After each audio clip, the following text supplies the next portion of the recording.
Hello friends, very good morning. Welcome to the Hindu editorial analysis. మీరు హైదరాబాద్ లేదా వైజాగ్ నుంచి ఆఫ్లైన్లో సివిల్స్కి ప్రిపేర్ అవ్వాలి అనుకుంటే ఎల్టీఎక్స్ క్లాసెస్లో 30th ఏప్రిల్ లోపు జాయిన్ అయ్యే ప్రయత్నం చేయండి. May 1 నుంచి 2 చోట్ల ఫీజు పెరుగుతుంది. Offline fee is becoming 1 lakh rupees in Vizag as well as Hyderabad from 1st May. So 30th April లోపు మాత్రమే జాయిన్ అవ్వాలి. దాటితే ఫస్ట్ మనకి 1 lakh రూపీ అయిపోతుంది. ఈఎంఐ కూడా 5,000 నుంచి 10,000కి మారిపోతుంది. So address details, phone numbers అన్నీ క్లియర్గా మీకు ఇక్కడ కనిపిస్తున్నాయి. Just check and call, and if you have any doubts get them cleared. Online prepare అయ్యే వాళ్ళకి 5,000 రూపీస్ ఈఎంఐ కంటిన్యూ అవుతుంది. ఫీజు మీకు 2 ఆప్షన్స్ ఉంటాయి. ఓన్లీ రికార్డెడ్ తీసుకోవచ్చు, 50,000 అయిపోతుంది. లైవ్ అండ్ రికార్డెడ్ అయితే 60,000 అవుతుంది. డౌట్ క్లియరెన్స్ కావాలంటే లైవ్ అండ్ రికార్డెడ్కే రావాలి. ఓన్లీ రికార్డెడ్ చూసుకుంటా అంటే మీరు 50,000 ప్లాన్కి వెళ్ళొచ్చు. Course comes with life time validity. ఈ నెంబర్కి మీరు కాంటాక్ట్ చేయొచ్చు. 30వ తారీఖు వరకు మాత్రమే ఆఫర్ అందుబాటులో ఉంటుంది. యూపీఎస్సీ ఆప్షనల్స్, ఇక్కడ ఇస్తున్న అన్ని ఆప్షనల్స్ మనం అందిస్తున్నాం. ఈ 3 ఆప్షనల్స్ నేనే స్వయంగా డీల్ చేస్తున్నాను. 5,000 రూపీస్ పర్ మంత్ ఆప్షన్ మీకు ఉంది. కొత్త బ్యాచెస్ జాయిన్ అవ్వడానికి లైవ్ అండ్ రికార్డెడ్ ఫార్మాట్లో లైఫ్ టైం వ్యాలిడిటీతో మనం అందిస్తున్నాం. ఈ నెంబర్కి కాంటాక్ట్ చేసి రావచ్చు. సో ఇవాల్టి ఆర్టికల్ ట్రాజిక్ ఫెయిల్యూర్. ట్రాజిక్ అంటే చాలా విషాదకరమైన, ఫెయిల్యూర్ అంటే ఓటమి అన్నట్టు, తప్పు అన్నట్టు, జరిగింది అన్నట్టు చెప్తున్నారు. గవర్నమెంట్స్, ఎందుకంటే హీట్ స్ట్రోక్ వల్ల 13 మంది చనిపోయారు. Government must prepare people to deal with extreme weather events. Extreme weather ఈవెంట్స్ని ఎదుర్కొనేలాగా ప్రజలని ప్రిపేర్ చేయాల్సిన బాధ్యత ప్రభుత్వానికి. ప్రిపేర్ చేయడం అంటే ప్రజలకి అవేర్నెస్ కల్పించడం, వాళ్ళకి అవగాహన కల్పించడం, ఇదంతా చేయాలి. దాంతోపాటు ఎక్స్ట్రీమ్ వెదర్ ఈవెంట్స్ వచ్చినప్పుడు ప్రజల్ని కాపాడేలాంటి ఇన్ఫ్రాస్ట్రక్చర్ కూడా బిల్డ్ చేయాలి. The state of the ongoing global climate crisis is such that India is going to have hotter hot days and more of them every year. Global climate crisis యొక్క పరిస్థితి ఎలా ఉంది మనకి ఆన్గోయింగ్ది? ఇండియాలో హాటర్ డేస్ ఇంకా పెరిగిపోతాయి, and ఇంకా వేడి పెరుగుతుంది, అండ్ మోర్ నెంబర్ ఆఫ్ డేస్లో మనకి హీట్ స్ట్రోకులు తగిలే అవకాశాలు ఎక్కువగా ఉంటాయి. While some of the blame for the effects heat related morbidity and mortality may lie at the feet of meteorological caprice, the bulk of it will lie at the door of the government, whose responsibility is to deal with and manage foreseeable inevitabilities. So very important sentence ఇది. అయితే ఈ heat stroke వల్ల ఎట్లాంటి వాటి వల్ల చనిపోవడం ఇట్లాంటివన్నీ జరుగుతున్నాయి కదా, మరి దీనికి ఎఫెక్ట్ అంటే ఆ ఫైనల్ రిజల్ట్ అని. దానికి బ్లేమ్ తీసుకోవాల్సింది ఎవరు? ఏంటి ఎఫెక్ట్స్? హీట్ రిలేటెడ్ మార్బిడిటీ అంటే జబ్బులు, అంటే మనకి వేడి వల్ల వచ్చిన జబ్బులు, వ్యాధులు, ఆరోగ్యం పాడైపోవడం, మొర్టాలిటీ అంటే చనిపోవడం. వీటన్నింటికి బ్లేమ్ ఎవరు తీసుకోవాలంటే కొంతవరకు may lie at the feet of meteorological caprice. So caprice అంటే మీనింగ్ ఏంటి తెలుసమ్మా? సడన్ చేంజ్ ఆఫ్ మూడ్ని మనం క్యాప్రైస్ అంటే. మెటీరియలాజిక్ అంటే రిలేటెడ్ టు వెదర్ అని, అంటే వెదర్ సడన్గా మారిపోవడం వల్ల, అప్పటి వరకు చల్లగా ఉంటే ఒక్కసారిగా వేడెక్కిపోవడం వల్ల, ఇట్లాంటి కారణాల వల్ల ఇవి జరుగుతాయని చెప్పి కొంతవరకు దాన్ని మనం బ్లేమ్ చేయొచ్చు. కానీ bulk of it, majority blame ఎవరి దగ్గర ఉంటుంది? లై at the door of the government, ప్రభుత్వం దగ్గరే ఉంటుంది. ప్రభుత్వానిదే తప్పు. whose responsibility it is to deal with and manage foreseeable inevitabilities. foreseeable అంటే ఫోర్కాస్ట్ చేయగలగా, అంటే రాబోయే. ఇన్ఎవిటబిలిటీస్ అంటే మనం అనివార్యం అంటే అవాయిడ్ చేయలేని అనివార్యమైన సంఘటనల్ని ఫోర్సీ చేసి వాటిని మేనేజ్ చేయాల్సిన రెస్పాన్సిబిలిటీ, వాటిని ఎదుర్కొనేలాగా ప్రజలను సంసిద్ధం చేయాల్సిన రెస్పాన్సిబిలిటీ ప్రభుత్వం దగ్గర ఉంటుంది. ప్రభుత్వం అందులో ఫెయిల్ అవ్వడం వల్ల ఎట్లాంటివి జరుగుతున్నాయి అని అర్థం. On April 16th, nearly 1 million people gathered on an uncovered ground. చూడండి, అన్కవర్డ్, దానికి కవరింగ్ లేదు అంటే ఓపెన్ గ్రౌండ్లో 1 million people అంటే అర్థం ఏంటమ్మా? 10 లక్షల మంది గ్యాదర్ అయ్యారంట ఇన్ నవీ ముంబైలో for an event in which social activist Dattatreya Narayan received state award. Social activist Dattatreya నారాయణ్కి స్టేట్ అవార్డు వచ్చింది. ఆ ఈవెంట్లో 10 లక్షల మంది ఒక అన్కవర్డ్ గ్రౌండ్లో వాళ్ళు గ్యాదర్ అవ్వడం జరిగింది. With union ministers Amit Shah and Kapil Patil, Maharashtra chief minister Eknath Shinde and deputy chief minister Devendra Fadnavis joining him on a covered podium. ఈ మినిస్టర్స్ అందరికీ పోడియంలో ఉన్నారు, వీళ్ళందరికీ కవరింగ్ ఉంది. ప్లస్ వాళ్ళకి వెనకాల ఎయిర్ కూలర్స్, ఏసీలు అన్నీ ఉంటాయి. ప్రజలు మాత్రం మాడి మసైపోయారు ఓపెనింగ్ మొత్తం కవరింగ్ లేని ఓపెన్ గ్రౌండ్లో. More than 120 people suffered considerable heat stress. 120 మందికి పైగా హీట్ స్ట్రెస్ సఫర్ అయ్యారు. 13 మంది చనిపోయారు. And 18 others were hospitalized. 18 మంది హాస్పిటలైజ్ అయ్యారు.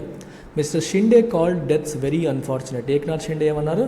చాలా దురదృష్టకరమైన సంఘటన అన్నారు. కానీ but fortune had nothing to do with it. దీనికి దురదృష్టానికి సంబంధించిన అంశం కాదు ఇది. Unpreparedness. It's a case of unpreparedness. It's a failure of the government. ఈ దురదృష్టవశాత్తు చనిపోలేదు. మనం ప్రభుత్వం తీసుకోవాల్సిన జాగ్రత్తలు తీసుకొని ఉంటే చనిపోయే వాళ్ళు కాదు. News reports said that news reports ఏం చెప్తున్నాయి, individuals especially police personnel were scrambling to bring drinking water to those in distress. ఈ స్ట్రెస్లో ఉన్న వాళ్ళు, సఫర్ అవుతున్న వాళ్ళకి ఈ వాటర్ తీసుకురావడానికి పోలీసులు అష్టకష్టాలు పడ్డారు అని. స్క్రాంబుల్ అంటే టు వాక్ విత్ డిఫికల్టీ, చాలా కష్టపడి ఇక్కడ నుంచి తీసుకురావడానికి చాలా ప్రయత్నాలు చేశారు. అయితే వాటర్ తీసుకురావడానికి ప్రయత్నాలు చేయడం ఏంటి, అక్కడ వాటర్ ఉండాలి కదా అని మీరు అడగొచ్చు. Because water at the site at become too hot to drink. అక్కడ వాటర్ కూడా వేడెక్కిపోయింది, ఎండకి తాగలేని పరిస్థితికి వచ్చేసింది. కాబట్టి వేరే ప్రాంతాల నుంచి మళ్ళీ పోలీసులు వాటర్ తీసుకొచ్చి ఇవ్వాల్సి వచ్చింది.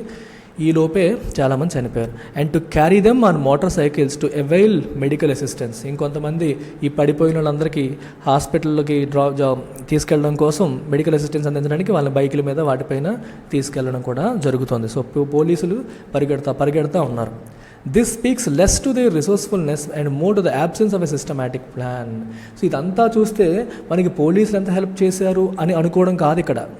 It's not about the resourcefulness of the police, it's about the failure of having a systematic plan for the event that accounted for predictable second order problems. అర్థమవుతుందా? ఇలాంటి సెకండ్ ఆర్డర్ ప్రాబ్లమ్స్ రావడానికి కారణమైన ఈ సిచ్యువేషన్ని identify చేసి, forecast చేసి, దానికి తగ్గ ప్లాన్ పెట్టకపోవడం అనే ఫెయిల్యూర్ నుంచి ఇదంతా వచ్చింది. It's a systematic failure, lack of a systematic plan అని మనం చెప్పొచ్చు. ఓకేనా? That accounted for predictable second order problem. Second order అంటే అర్థం ఏంటమ్మా, ఇప్పుడు అంటే ఆ ఈవెంట్తో డైరెక్ట్గా సంబంధం ఉన్నవి కాదు ఇవి. అంటే ఈవెంట్లో ఏదో మాట్లాడడం వల్ల వచ్చిన సమస్య కాదు, ఏదో చెప్పడం వల్ల వచ్చిన సమస్య కాదు, ఈవెంట్లో అటెండ్ అవ్వడం వల్ల వచ్చిన సమస్య కాదు. కానీ ఒకదానికోసం వెళ్తే ఇంకో సమస్య, ఎండ ద్వారా, వర్షం ద్వారా, ఇట్లాంటి రిలేటెడ్ వేరే ఆస్పెక్ట్ ద్వారా ప్రాబ్లం వచ్చింది. అందుకని సెకండ్ ఆర్డర్ ప్రాబ్లం అని చెప్పన్నారు. ప్రిడిక్టబుల్ అంటే మనం ప్రిడిక్ట్ చేయగలిగింది. మరి ఎండాకాలం ఓపెన్ అన్కవర్డ్ గ్రౌండ్లో చేసినప్పుడు ఇట్లాంటివి వస్తాయని ఊహించాలి, దానికి ఏర్పాట్లు చేయాలి. అన్ఫార్చునేట్లీ ఏర్పాటు చేయలేదు. ఆఫ్టర్ ది ఈవెంట్ అయిన తర్వాత experts also said that the area lacked A local meteorological department station to issue heat alert issue చేయడానికి లోకల్ మెటీరియలాజికల్ డిపార్ట్మెంట్ లేదు, అక్కడ వెదర్ డిపార్ట్మెంట్ లేదు అని చెప్పేసి ఎక్స్పర్ట్స్ అంటున్నారు. అయితే దిస్ మిస్సెస్ ద పాయింట్. అంటే ఎక్స్పర్ట్ వచ్చి మనకి చెప్తే కానీ ఎండాకాలంలో ఎండ ఎక్కువ ఉంటుందని మనకు తెలియదా? ఇది అసలు పాయింట్ మిస్ అవుతుంది. Many places in India are likely to have a large political event before an official weather station. భారతదేశంలో ఎన్నో చోట్ల, ప్రతి చోట పొలిటికల్ ఈవెంట్స్ జరుగుతాయి. ప్రతి చోట వెదర్ స్టేషన్స్ ఉంటాయా? ఉండవు. వెదర్ స్టేషన్ ఉండేదానికి ముందే పొలిటికల్ ఈవెంట్స్ జరుగుతూనే ఉంటాయి. సో వెదర్ స్టేషన్ లేదు అనే పాయింట్ ఉంది, కానీ అసలు పాయింట్ అది కాదు. This together with rapid onset of ఇండియాలో ఆన్సెట్ అంటే అరైవల్, హీట్ క్రైసిస్ కూడా ర్యాపిడ్గా వచ్చేసింది. Puts the spot light on the fundamental at ఎల్యూజివ్ cause of climate related injustice. So ఇది దేని మీద ఫోకస్ పెడుతుంది, స్పాట్ లైట్ పెడుతుంది? క్లైమేట్ రిలేటెడ్ ఇంజస్టిస్ పైన పెడుతుంది. అంటే క్లైమేట్ వల్ల వస్తున్న ప్రజలకు జరుగుతున్న అన్యాయం, అంటే క్లైమేట్ చేంజెస్ వల్ల ప్రజలకు జరుగుతున్న అన్యాయం ఏదైతే ఉందో దానిపైన ఫోకస్ పెడుతుంది. దానికి ఉన్న ఒక ఎల్యూజివ్ అంటే దొరకని, అందని, కనిపించని, అంటే ప్రభుత్వం పట్టుకోలేకపోతుంది. ఆ కాజ్ ఏంటి ఆ cause? The persistence of conditions in which some people are at the mercy of their employers or their leaders in order to survive a hot day or as at this April 16 event even a few hot hours. అంటే కొందరి ప్రజలు, some people ఒక వేడిగా ఉన్న ఒక రోజు కానీ కొన్ని గంటలు కానీ, వేడిగా ఉన్న వాతావరణంలో కొన్ని గంటలు లేదా కొన్ని రోజులు ఉండాల్సి వస్తే they are at the mercy of their leaders. అంటే వాళ్ళకి సరైన ఫుడ్ దొరుకుతుందా లేదా వాళ్ళ చేతిలో లేదు, సరైన వాటర్ దొరుకుతుందా లేదా వాళ్ళ చేతిలో లేదు, సరైన మెడికల్ అసిస్టెన్స్ దొరుకుతుందా లేదా వాళ్ళ చేతిలో లేదు. They are at the mercy of their leaders. వాళ్ళ లీడర్స్ ప్రొవైడ్ చేస్తే ఉంటాయి, ప్రొవైడ్ చేయకపోతే ఉండవు. అంటే వాళ్ళకి అవేవి కూడా తెలియదు, వాళ్ళ చేతిలో అవేవి లేవు. సో పోలీసులు కావచ్చు, రాజకీయ నాయకులు కానీ ప్రొవైడ్ చేయలేకపోతే వీళ్ళ పరిస్థితి అంతే. ప్రొవైడ్ చేస్తే పర్లేదు. So they are at the mercy, it's not in their hand అని అర్థం. అది మెయిన్ ప్రాబ్లం. వాళ్ళ చేతిలో లేదు, నాయకుల చేతిలోనే ఉంది కండిషన్స్ క్రియేట్ చేయడము, క్రియేట్ చేయకపోవడం. As long as this imbalance in relationship is allowed to exist. అంటే ప్రజలు డిమాండ్ చేయలేకపోతున్నారు, అడగలేకపోతున్నారు, వాళ్ళు ఇస్తే వాటిని ఉపయోగించుకుంటున్నారు, వాటర్ కానీ ఏవైనా, లేకపోతే సఫర్ అవుతున్నారు, చనిపోతున్నారు కూడా. సో ఇలాంటి కండిషన్స్ ఉన్నాయి, ఇలాంటి ఇంబ్యాలెన్స్ ఇన్ రిలేషన్షిప్ ఉందంటే ప్రజలకి బలం లేదు, అడగలేకపోతున్నారు. So there is a huge imbalance between leaders and people. And heat action plans అనేవి లేవు. ఎట్లా చేయాలి, ఎలా ఎదుర్కోవాలని యాక్షన్ ప్లాన్స్ రెడీగా లేవు. హీట్ అలర్ట్స్, సో ఓకే, ఈ కండిషన్స్ ఉన్నంత వరకు heat action plans and heat alerts can only be of limited benefit. Heat action plan ప్రభుత్వం తీసుకొచ్చినా, హీట్ అలర్ట్స్ తీసుకొచ్చినా దానివల్ల పెద్ద బెనిఫిట్ ఉండదు. అంటే ప్రజలకి వాళ్ళకి కావాల్సింది వాళ్ళు తెచ్చుకునే కెపాసిటీ లేనంత వరకు, డిమాండ్ చేసే అవకాశం లేనంత వరకు, ఇంబ్యాలెన్స్ ఉన్నంత వరకు వీటితో మనం ఏమీ చేయలేము, పెద్ద బెనిఫిట్ ఉండదు. Instead India must work towards becoming a country in which every individual is equipped with climate literacy. So మరి ఇండియా ఏ డైరెక్షన్లో వర్క్ చేయాలి? ప్రతి ఇండివిజువల్కి కూడా క్లైమేట్ లిటరసీ ఇవ్వాలి. అంటే క్లైమేట్ పరంగా వాళ్ళకి అవగాహన కల్పించాలి, అక్షరాస్యత పెంచాలి. Sufficient to know why high temperature plus high relative humidity or dehydration equals high risk of injury and death. So high temperature, dehydration, high humidity ఉంటే దానివల్ల ఇంజూరీ, డెత్ వచ్చే అవకాశం ఎక్కువగా ఉంటుంది అన్న అవగాహన ప్రజలకి కల్పించాలి. ఏమంటే బయటికి వెళ్ళిపోతే కుదరదు, వాళ్ళకి తెలియకపోవడం వల్ల వెళ్తున్నారు. వాళ్ళకి ఈ అవగాహన కల్పించాల్సిన రెస్పాన్సిబిలిటీ ప్రభుత్వం పైన ఉంది.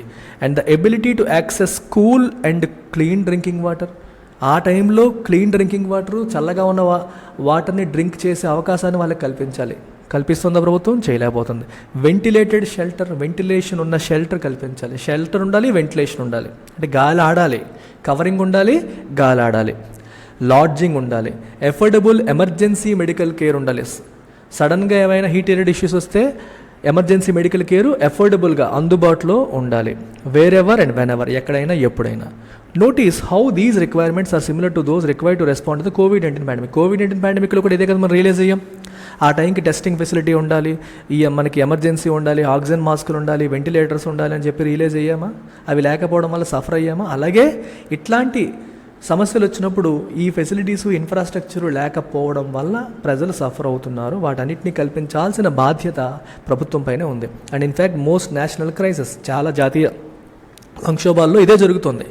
ఆ టైంకి తెలుస్తున్న ఏమేమి ఉండట్లేదు, ఏమేమి లేవు అని చెప్పి రిలీజ్ అవుతున్నారు. అయితే ఇదేమైనా కోయిన్సిడెన్సా? కాదు. This is not a coincidence. ఇదేదో యాదృచ్ఛికంగా జరిగింది కాదు. Governments must destroy. ఇది ఎందుకంటే ల్యాక్ ఆఫ్ ప్లానింగ్ వల్ల జరిగింది, అనుకోకుండా జరిగింది అనుకోవడానికి లేదు. ప్రభుత్వాలు ప్లాన్ చేయకపోవడం వల్ల జరిగింది. They must destroy conditions in which people are denied the means to prepare themselves for a crisis. క్రైసిస్ని ఎదుర్కోవడానికి సరిపడా మీన్స్, మార్గం ప్రజలకు అందట్లేదు. They are being denied. వాళ్ళకి అందించట్లేదు ప్రభుత్వం. ఆ కండిషన్స్ని మనం రిమూవ్ చేయాలి, వాళ్ళకి అన్నీ అందుబాటులోకి తెచ్చేలా చేయాలి.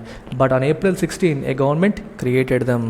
వాళ్ళకి క్రైసిస్ని ఎదుర్కోవడానికి అవసరమైన మార్గాల్ని అవాయిడ్ చేయాల్సిన బాధ్యత ప్రభుత్వానికి ఉంది. కానీ 16వ తారీఖు ఏం జరిగిందంటే ప్రభుత్వమే క్రైసిస్ క్రియేట్ చేసింది, అటువంటి కండిషన్స్ క్రియేట్ చేసింది. 10 లక్షల మందిని ఒక చోట గ్యాదర్ చేసి ఎండలో కవరింగ్ లేని చోట సరైన వాటర్ ఫెసిలిటీస్ మెయింటైన్ చేయకుండా వదిలేసింది. అంటే మరి ప్రజలని బాధ పెట్టి కష్టపెట్టే సిచ్యువేషన్ ప్రభుత్వం క్రియేట్ చేసినట్టే కదా.